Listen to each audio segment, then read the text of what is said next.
Supreme court के 6 रुकनी bench ने justice काजी फाइज ईसा की दरख्वास्त पर आज फैसला सुना दिया है और कहा है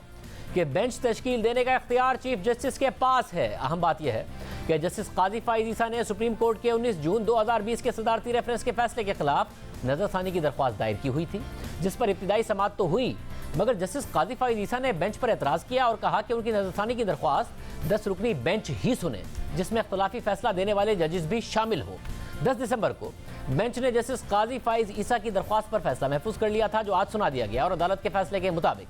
नजरसानी दरख्वास्तें निपटाते हुए बेंच तश्कील का मामला चीफ जस्टिस को भिजवाया जाता है। बेंच तश्कील देने का इख्तियार चीफ जस्टिस ऑफ पाकिस्तान के पास है। चीफ जस्टिस चाहें तो नजरसानी दरख्वास्तों पर लार्जर बेंच भी बना सकते हैं। आमतौर पर फैसला देने वाला बेंच ही नजरसानी दरख्वास्तें सुनता है और नजरसानी बेंच में फैसला तहरीर करने वाला जज लाजमी शामिल होता है। अगर फैसला लिखने वाला जज दस्तयाब ना हो तो फैसले से मुत्तफिक जज बेंच का हिस्सा होता है। तहरीरी फैसले के मुताबिक नजरसानी रूल्स एक्ट ऑफ पार्लियामेंट नहीं है। सुप्रीम कोर्ट में नजरसानी की दरख्वास्तें सुप्रीम कोर्ट रूल्स के तहत दायर होती हैं और इन दरख्वास्तों में दरख्वास्त गुजार को महदूद रखा गया है।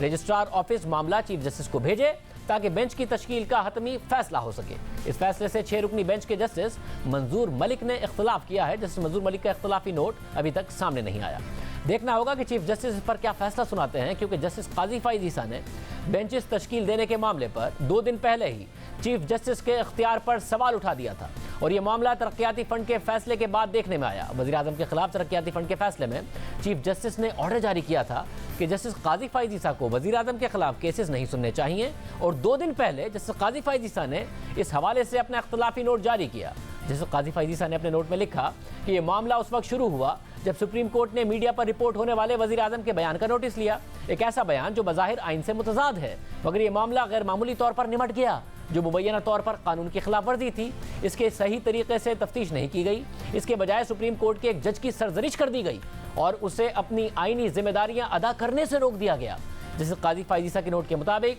3 फरवरी को जस्टिस मकबूल बाकिर और मुझ पर मुश्तमिल 2 रुकनी बेंच ने एक ऑर्डर जारी किया और ऑर्डर में कहा गया कि 28 जनवरी को यह बात मीडिया पर रिपोर्ट हुई है कि हर रुकन असेंबली को 50 करोड़ का ग्रांट देने की मंजूरी दी गई है और एक MNA ने कहा है कि वज़ीर आज़म ने हर रुकन कौमी असेंबली और सूबाई असेंबली के लिए 50 करोड़ के फंड का ऐलान किया है ताकि वो अपने अपने हलकों में तरक्याती काम का आगाज़ करें। 1 फरवरी को रोजनामा डॉन ने तरक्याती फंड के हवाले से एक इदारिया भी लिखा और वज़ीर आज़म के फैसले पर सवाल भी उठाया। ज़ाहिरी तौर पर ना ही उन मीडिया रिपोर्ट्स की और ना ही इदारिये की तरदीद की गई और ना ही इस हवाले से हुकूमत या वज़ीर आज़म ने कोई बयान जारी किया। इस हवाले से हमने अटॉर्नी जनरल से पूछा कि क्या फ़ंड्स की फराहमी आइन के मुताबिक की गई है और क्या वफाकी हुकूमत और सूबाई हुकूमतों ने फ़ंड्स की फराहमी की है या इस हवाले से वो कोई इरादा रखते हैं। तो अटॉर्नी जनरल ने हमसे कहा कि उन्हें हक़ाइक़ का जायज़ा लेने के लिए वक्त चाहिए होगा, लेकिन साथ ही उन्होंने कहा कि वो किसी गैर आइनी चीज़ की हिमायत नहीं करेंगे। जिसके बाद अदालत ने वफाकी हुकूमत और सूबाई हुकूमत को नोटिस जारी किए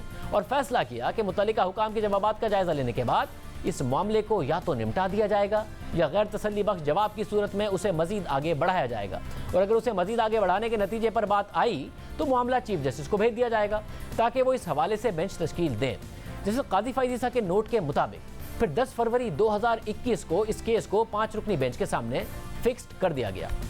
और ये 5 रुकनी बेंच चीफ जस्टिस गुलजार अहमद, जस्टिस मुशीर आलम, जस्टिस उमरता बंदियाल, जस्टिस एजाजुल हसन और मुझ पर मुश्तमिल था। मगर मैंने इस 5 रुकनी बेंच पर और जस्टिस मकबूल बाकिर को बेंच में शामिल ना करने पर एतराज़ उठाया और इस हवाले से तहरीरी तौर पर चीफ जस्टिस को ख़त भी लिखा और कहा कि मैं इस हवाले से हैरान हूँ कि आपने इस मामले पर 5 रुकनी बेंच बना दिया जिसमें खुद और दीगर मोअज़्ज़िज़ जजेस को शामिल कर लिया, एक ऐसे स्टेज पर जहां पहले से ही 2 रुकनी बेंच इस मामले को देख रहा था। इससे अवामी सतह पर इस अदालत के 2 सीनियर जजेस पर अदम एतमाद का इजहार किया गया है, जिससे ना सिर्फ उनकी साख मजरू हुई है बल्कि उनकी तज़हीक की गई है। जजेस को बेंचेस से उस वक्त हटाना जब अहम आइनी मामले की समाअत हो रही होती है तो वो ना इदारे के लिए ठीक है ना ही लोगों के लिए। जैसे काजी फाइज ईसा ने अपने नोट में मजीद लिखा कि चीफ जस्टिस ने मेरे इस खत का कोई जवाब नहीं दिया और ना इस सवाल का जवाब दिया कि उन्होंने क्यों 2 रुकनी बेंच को तहलील करके एक और बेंच बनाया जिसमें 2 रुकनी बेंच के एक रुकन को शामिल नहीं किया गया। जैसे काजी फाइज ईसा ने अपने नोट में लिखा कि इस तरीके से एक मामला जो 2 रुकनी बेंच सुन रहा था उसे 5 रुकनी बेंच के सामने रखा गया। बिना मंतक और सिर्फ अपनी मर्जी की बुनियाद पर बेंच की दोबारा से तश्कील गैर मुनासिब है, क्योंकि यह गैर ज़रूरी सवालात को जन्म देता है और लोग कयास आराइयाँ करना शुरू कर देते हैं कि इस मखसूस केस में गैर मामूली दिलचस्पी क्यों पाई जाती है और सवालात का जवाब ना देने से अदालती निज़ाम की गैर जानिबदारी और उसकी साख पर लोगों का एतमाद मजरूह होगा। जैसे काजी फाइज ईसा ने अपने नोट में मजीद लिखा कि 10 फरवरी को 5 रुकनी बेंच ने इस केस के हवाले से एक ऑर्डर जारी किया जिसमें वफाकी हुकूमत के मुतालिका हुक्काम और सूबाई हुकूमतों के हुक्काम से जवाब तलब किया और समाअत 11 फरवरी तक मुलतवी कर दी। मगर ऑर्डर में कहीं पर भी मुझ पर एतराज़ नहीं उठाया गया कि मुझे वज़ीर आज़म से मुताल्लिक केसेस नहीं सुनने चाहिए। अटॉर्नी जनरल ने भी मुझ पर एतराज़ नहीं उठाया और 10 फरवरी की समाअत के बाद मुझे एक गैर मतलूबा राजदाराना मैसेज व्हाट्सएप पर मिला जिसमें कहा गया कि वफाकी हुकूमत ने चौधरी शुजात हुसैन के बेटे चौधरी सालिक हुसैन के हल्के के लिए करोड़ों रुपए के तामीराती काम की मंजूरी दी है और हुकूमत का सूबे में तामीराती काम से कोई लेना देना नहीं है। जैसे काजी फाइज ईसा के नोट के मुताबिक जो 4 दस्तावेजात मुझे मौसूल हुई उससे लग रहा था कि वो पब्लिक वर्क डिपार्टमेंट की तरफ से जारी की गई हैं और मजमूई तामीराती काम की मालियत तकरीबन 28 करोड़ 10 लाख रुपए थी। इन दस्तावेजात ने गलत काम की निशानदही की। जिसे काजी फाइज ईसा के नोट के मुताबिक तमाम मामले में शफाफियत लाने के लिए इन दस्तावेजात को बेंच के दीगर मौजूद जजेस के सामने रखा गया और ये सब कुछ खुली अदालत में हुआ और ये भी बताया गया कि ये दस्तावेजात कैसे मौसूल हुई हैं। अगर वफाकी हुकूमत और पंजाब हुकूमत इन दस्तावेजात के गैर मुसद्दिका होने पर रद्द-ए-अमल देती तो मामला खत्म हो जाता, मगर दस्तावेजात की जांच पड़ताल के बजाय अटॉर्नी जनरल को इस बात की जरूरत महसूस हुई कि वो एक जज को एक शिकायत कुरुंदा में बदल दें और चीफ जस्टिस ने भी फौरी तौर पर अटॉर्नी जनरल से इत्तफाक कर लिया और फौरी तौर पर यह ऑर्डर जारी किया कि मुझे वजीर आजम से मुताल्लिक केसेस नहीं सुनने चाहिए। हालांकि मुझे इस बेंच में खुद उन्होंने ही शामिल किया था। ये अदालती तहम्मुल और डेकोरम के खिलाफ था। 11 फरवरी की समाअत में चीफ जस्टिस यकतरफा तौर पर दीगर जजेस से बातचीत किए बगैर खुली अदालत में इस नतीजे पर पहुंचे कि एक जज को वजीर आजम से मुताल्लिक केसेस नहीं सुनने चाहिए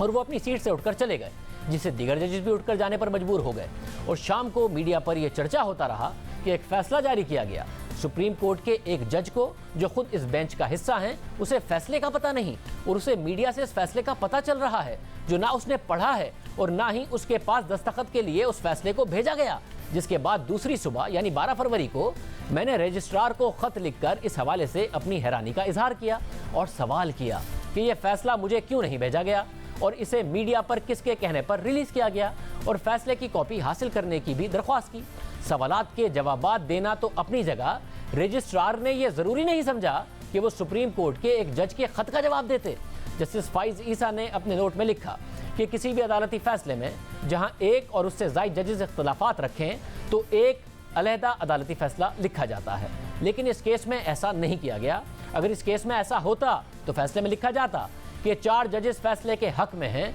और एक खिलाफ है। इस मामले में कोड ऑफ कंडक्ट की खिलाफ वर्जी भी है। 5 रुकनी बेंच के 4 जजेस ने अपने साथी जज के खिलाफ फैसला दिया, इसलिए जब अदालती फैसला ही मौजूद नहीं तो मौजूद जजेस अपनी पोजीशन का जायजा लें या खुद फैसले पर नजरसानी करें। जिसे काजी फाइज ईसा ने अपने नोट में लिखा कि 11 फरवरी शाम 7:33 पर यह फैसला सुप्रीम कोर्ट की वेबसाइट पर अपलोड किया गया, जबकि इससे पहले कभी फैसला उस वक्त तक अपलोड नहीं किया गया जब तक जजेस के उस पर दस्तखत मौजूद ना हो या कम से कम उन्होंने फैसले को पढ़ ना लिया हो। जस्टिस फाइज ईसा ने अपने नोट में लिखा कि जो फैसला जारी किया गया उसमें हकाइक गलत हैं। इसकी वजाहत करते हुए उन्होंने लिखा कि मैंने वजीर आजम के खिलाफ ज़ाती तौर पर दरख्वास्त दायर नहीं की, बल्कि मैंने सदारती रेफरेंस पर दरख्वास्त दायर की, जबकि हकीकत में इमरान खान ने वजीर आजम की हैसियत से ना कि अपनी ज़ाती हैसियत से सदर को रेफरेंस दायर करने का मशवरा दिया। अगर इस मंतक को तस्लीम कर लिया जाए तो मैंने इस दरख्वास्त में बेंच के 3 अराकीन पर एतराज़ किया है, तो इस मंतक के तहत वो भी जानिबदार होंगे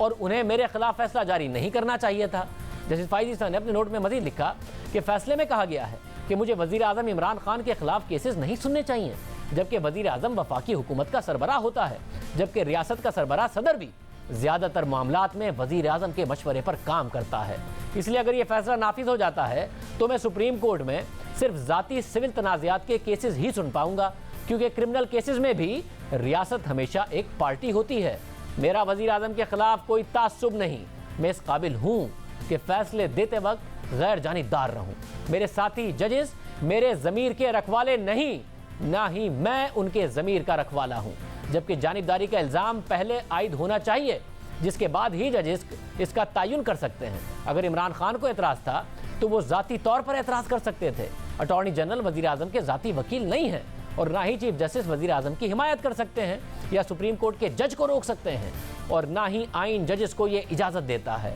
कि वो अपने साथी जजेस के दिलों में झांक कर देखें और इस बात का तयन करें कि वो जानिबदार हैं या नहीं। चीफ जस्टिस की तरफ से एक नॉन इशू को उठाया गया और फिर एकतरफा तौर पर फैसला भी सुनाया गया। दरख्वास्त दायर करना तो अपनी जगह, अटॉर्नी जनरल ने और ना ही किसी और ने मुझ पर जानिबदारी का इल्ज़ाम लगाया। पाकिस्तान में ऐसी कोई रिवायत मौजूद नहीं, ना ही दुनिया में मौजूद है, जिससे इस पूरे मामले को तक़वियत मिल सके। बिना सबूतों के, बिना इल्ज़ाम के, गैर मामूली अंदाज में एक जज की शोहरत को नुकसान पहुंचाया गया और अदलिया की साख को मजरूह किया गया। जैसे काजी फाइज़ ईसा ने मजीद लिखा कि यह फैसला गैर आईनी है और सुप्रीम कोर्ट की रिवायत के खिलाफ है। अदालती फैसले मौजूद हैं जिसमें कहा गया है कि एक जज अपना फैसला दूसरों पर मुसल्लत नहीं कर सकता। ये फैसले भी मौजूद हैं जिसमें कहा गया है कि कोई जज दूसरे जज के खिलाफ फैसला जारी नहीं कर सकता और ना उसे हिदायत दे सकता है कि वो जानिबदारी की वजह से ये केसेस ना सुने। ऐसा करना गैर आईनी है। जज को केस सुनना चाहिए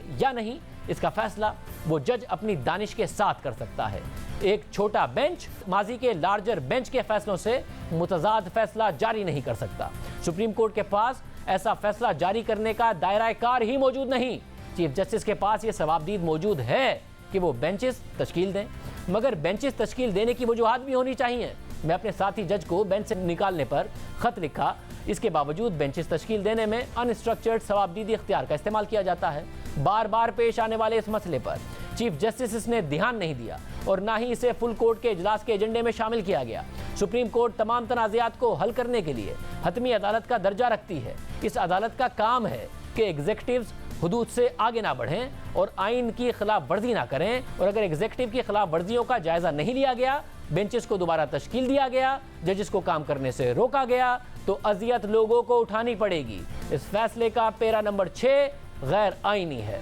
क्योंकि ये सुप्रीम कोर्ट के किसी दायरा कार के तहत जारी नहीं हुआ। ये पैरा जजेस के हल्फ की खिलाफ वर्जी है। वज़ीर आज़म का बयान जो रिपोर्ट हुआ उसमें कहा गया कि पैसे तरसील किए जाएंगे ताकि बज़ाहिर सियासी हिमायत हासिल की जा सके, इसलिए 2 रुकनी बेंच ने नोटिस जारी किए, मगर गौर व फिक्र किए बगैर और दस्तावेज़ात का जायज़ा लिए बगैर फौरी तौर पर इस मामले को निपटा दिया गया। मेरे लिए ये ऑर्डर लिखना तकलीफ दह है। अगर इससे किसी को तकलीफ पहुंचती है तो मैं माफ़ी मांगता हूं, क्योंकि मेरी नीयत ये नहीं है। मैंने वही कहा जिसके कहने की मैंने ज़रूरत महसूस की। इसलिए इस उम्मीद के साथ कि अनस्ट्रक्चर्ड सवाबदीदी इख्तियार में कमी लाई जाएगी, मैं दुआ करता हूँ कि इदारा तमाम आइनी खिलाफ वर्जियों के खिलाफ हर तरह से मजबूती के साथ खड़ा रहेगा और इख्तियारात के गलत इस्तेमाल के खिलाफ लोगों को तहफ़्फ़ुज़ फराहम करेगा। ये था जस्टिस काजी फाइज़ ईसा का नोट, क्योंकि जब फैसला आया जिसमें चीफ जस्टिस ने उनके हवाले से ये बात कही थी, उसके बाद मुसलसल ये बहस होती रही कि ये मामला हो सकता है या नहीं हो सकता, क्या इस किस्म के रिमार्क्स आ सकते हैं या नहीं आ सकते।